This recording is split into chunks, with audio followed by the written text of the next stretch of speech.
ಚೆನ್ನಾಗಿದೆ, ಏನು ಇಷ್ಟ ಆಯಿತು ಮೂವಿಯಲ್ಲಿ? ಎಲ್ಲ ರೀತಿಯಲ್ಲೂ ಚೆನ್ನಾಗಿದೆ. ಡೈರೆಕ್ಷನ್ ಆಗಲಿ, ಸಾಂಗ್ಸ್ ಒಂದೆರಡು ಇದೆ, ಅದು ಅದ್ಭುತವಾಗಿದೆ. ಎಲ್ಲಿ ಬೇಕೋ ಅಲ್ಲಿ ಬಂದಿದೆ, ತುಂಬ ಚೆನ್ನಾಗಿ ತೆಗೆದಿದ್ದಾರೆ. ಬಟ್ ಎಲ್ಲ ವಿಷಯ ಗೊತ್ತಿರೋದೆ, ಎಲ್ಲ ಡೈರೆಕ್ಟಾಗಿ ಹೇಳಿದ್ದಾರೆ ಉಪೇಂದ್ರ ಅವರು. ಆದರೆ ಜನ ಅರ್ಥ ಮಾಡ್ಕೋಬೇಕಷ್ಟೆ. ಅರ್ಥ ಮಾಡಿಕೊಂಡ್ರೆ ನಾವು ಚೆನ್ನಾಗಿರ್ಬೋದು. ಇಲ್ಲದೇ ಇದ್ದರೆ ಮತ್ತೆ ಯಥಾ ಪ್ರಕಾರ ಇದೇ ಕಂಟಿನ್ಯೂ ಆಗುತ್ತೆ. ಯಂಗ್ ಜನ್ರೇಷನ್ಗೆ ಏನು ಹೇಳ್ತೀರಾ ಈ ಮೂವಿ ಬಗ್ಗೆ? ಯಂಗ್ ಜನ್ರೇಷನ್ಗೆ ಏನು ಹೇಳ್ತೀರಾ? ಅಲ್ಲ, ಎಲ್ಲರೂ ನೋಡಬೇಕು. ನೋಡಿದರೆ ಅದ್ರದ್ದು ಇಂಪ್ಲಿಕೇಶನ್ ಇರಬೇಕು. ಅದೇ ಇಲ್ಲ ಅಂದರೆ ಏನು ಉಪಯೋಗ ಇಲ್ಲ. ಜನ ನೋಡ್ತಾರೆ, ಹೋಗ್ಬಿಡ್ತಾರೆ, ಮತ್ತು ಅದೇ ಮಾಡ್ತಿರ್ತಾರೆ ಅಂದರೆ ಅರ್ಥ ಇಲ್ಲ. ಅದರಿಂದ ಜನ ತಿಳ್ಕೊಂಡ್ರೆ ಎಲ್ಲ ಗೊತ್ತಿರೋದೇ, ಜನಗಳಿಗೆ ಗೊತ್ತಿಲ್ಲದೆ ಇರೋದೇನು ಅವ್ರು ಹೇಳಿಲ್ಲ. ಜನ ಗೊತ್ತಿಲ್ಲ. ಟೋಟಲಿ ಮೂವಿ ಅರ್ಥ ಆಯ್ತಾ? ಅರ್ಥ. ಸೊ ಮೂವಿ ಬಗ್ಗೆ ಟೋಟಲಿ ಏನು ಹೇಳ್ತಾರೆ ಉಪೇಂದ್ರ ಸರ್ ಆ್ಯಕ್ಟಿಂಗ್ ಬಗ್ಗೆ? ಚೆನ್ನಾಗಿದೆ. ಡಬಲ್ ಆ್ಯಕ್ಟಿಂಗು ತುಂಬ ಚೆನ್ನಾಗಿ ಮಾಡಿದ್ದಾರೆ.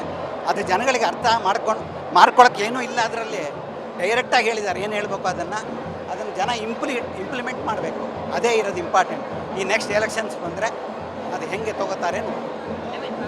ನಿಮ್ಮ ಹೆಸರು? ಚಿದಂಬರ ಅಂತ.